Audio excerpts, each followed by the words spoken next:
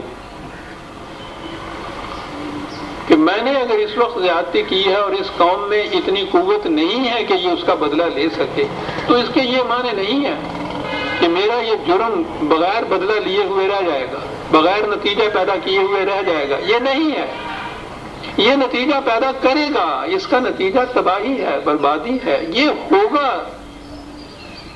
اس زندگی میں نہیں اگر ہو سکا ہے تو زندگی تو ختم نہیں ہو سکتی، ختم ہو نہیں جاتی، آگے چلتی ہے، مسلسل چلتی ہے، تو اس کے بعد کی زندگی میں ہوگا، لیکن اس کا نتیجہ ضرور برآمد ہوگا۔ کہتا ہے کہ صرف یہ ایمان ہے کہ جو محفوظ رکھ سکتا ہے انسانوں کو دوسرے انسانوں کے جور و استبداد سے۔ اگر یہ ایمان نہ رہے تو پھر تو جس کی لاٹھی اس کی بھینس، لا آف دی جنگل ہے، جس کے پاس قوت ہے وہ دوسروں کو دبا لیتا ہے، اور پھر وہ یہ کہتا ہے کہ مجھے کون پوچھنے والا ہے صاحب، یہ چیز ہے مجھے کون پوچھنے والا ہے، کہ جو اس پہ ان لوگوں کو آمادہ ہی نہیں ہے، جری کر دیتا ہے کہ جہاں کہیں کمزور و ضعیف نظر آئے بطش ربک، اس کو بطشن شدید قرآن کہتا ہے، گرفت کرتے ہیں اور سختی سے گرفت کرتے ہیں کہ ان کی ہڈیاں توڑ دیتے ہیں، کیونکہ ان کو یہ یقین ہوتا ہے کہ ہمیں کوئی پوچھنے والا نہیں ہے۔ اور اگر یہ ایمان ہو کہ نہیں پوچھنے والا ہے اور ہم سے پوچھا جائے گا اس کے متعلق، وہ کہتا ہے کہ پھر اس استبداد اور ظلم کے اوپر قومیں نہیں اترتی۔ کہا کہ یہی چیز اس قوم میں ہے جس کا جو ہماری مخاطب ہے اس وقت، ان کی بھی دلیل یہ ہے کہ ان ہے الا موتتنا الاولی وما نحن بمنشرین، اس موت سے زندگی کا خاتمہ ہو جاتا ہے، اس کے بعد زندگی کا قصہ یوں ہی افسانے ہیں، کہاں کا زندہ ہونا اور کہاں کا حساب کتاب اور کہاں کا مکافات عمل، بالکل نہیں، ٹھیک ہے۔ اور یہاں اگر انتظام کر دیا جائے کہ جو کچھ ہم کر رہے ہیں اس کے نتائج سے ہم محفوظ رہ سکتے ہیں، تو پھر اس کے بعد راوی عیش لکھتا ہے جو جی میں آئے کرو، کوئی پوچھنے والا ہی نہیں ہے۔ کہا کہ یہ قوم بھی جو تمہاری مخاطب قوم ہے، دلائل و براہین سے نہیں مانی، تاریخی شواہد کے بعد بھی یہ اپنی روش سے باز نہیں آئی، تو اس کی وجہ یہ ہے کہ ان کا عقیدہ یہ ہے کہ زندگی اسی دنیا کی زندگی ہے، موت کے ساتھ انسان کا خاتمہ ہو جاتا ہے، اور اگر ہم نے انتظام کر دیا کہ یہاں ہمیں کوئی نہ پوچھے تو اس کے بعد پھر معاملہ ختم ہو جاتا ہے۔ یہ وجہ ہے اصلی کہ جو یہ باز نہیں آتے، اور یہی چیز عزیزان مان آج ساری دنیا کے اندر جس قدر ظلم اور استبداد ہو رہا ہے کمزور قوموں پہ، اس کی وجہ یہ ہے کہ یہ جو ایمان ہے آخرت کا جسے ہم کہتے ہیں، یہ ایمان نہیں ہے کسی قوم کے اندر، اور کہیں نہیں، نہ دیر میں نہ حرم میں خودی کی بیداری، خواہ وہ نام مسلمان نام رکھنے والی قومیں ہیں یا غیر مسلم اقوام ہیں، یہ ایمان نہیں ہے اس چیز کا کہ جو کچھ ہم کر رہے ہیں اس کا مواخذہ بھی ہوگا اور اس کا حساب ہوگا، یعنی اس کے نتائج ہمیں بھگتنے پڑیں گے۔ خافاتو بآبائنا ان کنتم صادقین، وہ کہا تمہیں معلوم ہے نا کہ اس کے لیے یہ دلیل کیا دیتے ہیں، یہ کہتے یہ ہیں کہ اگر واقعی مرنے کے بعد جینا ہے تو ہمارے جو بڑے بوڑھے مر چکے ہوئے ہیں قبروں میں ان کو ذرا زندہ کر کے ہمارے سامنے لاؤ، تو یہ کہتے ہیں یہاں سامنے لاؤ ان کو زندہ کر کے، وہ اس پہ نہیں مانتے کہ یہاں نہیں، تو پھر اس کے بعد زندگی جو ہے مسلسل چلتی ہے۔ یہ وجہ ہے کہ یہ لوگ اس روش کو مانتے نہیں۔ عزیزان میں پھر دوہرا دوں کہ آج ساری دنیا میں جو کچھ مظالم استبداد اور جو کچھ بھی ضعیفوں اور کمزوروں کے گلے گھونٹے جا رہے ہیں، اس کا صرف ایک علاج ہے، اور وہ ہے ایمان مکافات عمل پر، ایمان آخرت پر۔ اگر یہ نہیں ہے تو جو فرد یا جو قوم اتنا انتظام کر لے کہ اسے کوئی پوچھنے والا نہ ہو، وہ پھر باز نہیں آ سکتا ظلم سے اور استبداد سے۔ اہم خیر ام قوم تبع والذین من قبلہم اہلکناہم انہم کانوا مجرمین، ان سے کہا کہ پھر ان سے یہی بات کہو کہ ان اقوام کے اوپر کی تعریف پہ بنا ڈالو. تبا کی قوم یمن کے علاقے میں رہتی تھی جو ان سے بالکل قریب تھا، اور اس کی داستانیں، اور وہ کوئی زیادہ دیر کی بات بھی نہیں تھی، قریب ترین دور میں وہ قوم ہوئی تھی. کہا ان سے پوچھو کہ تبا کی قوم تو تمہارے سامنے تباہ ہوئی ہے، اور اس سے پہلے بھی یہ عاد اور سمود وغیرہ کی قومیں راستے میں ان کی بستیاں تمہارے آتی ہیں، تو وہ کیوں تباہ ہوئی تھی؟ ان کے پاس تو تم سے کہیں زیادہ ثروت، طاقت، قوت موجود تھی، کیوں اس کے باوجود وہ تباہ ہوئی؟ اس لیے کہ انہوں نے قوانین خداوندی سے سرکشی برتی، انسانیت پر مظالم کیے، اس کا نتیجہ یہ کام ہو گیا. ہم نے انہیں ہلاک کیا، انہم کانوا مجرمین، اس لیے کہ وہ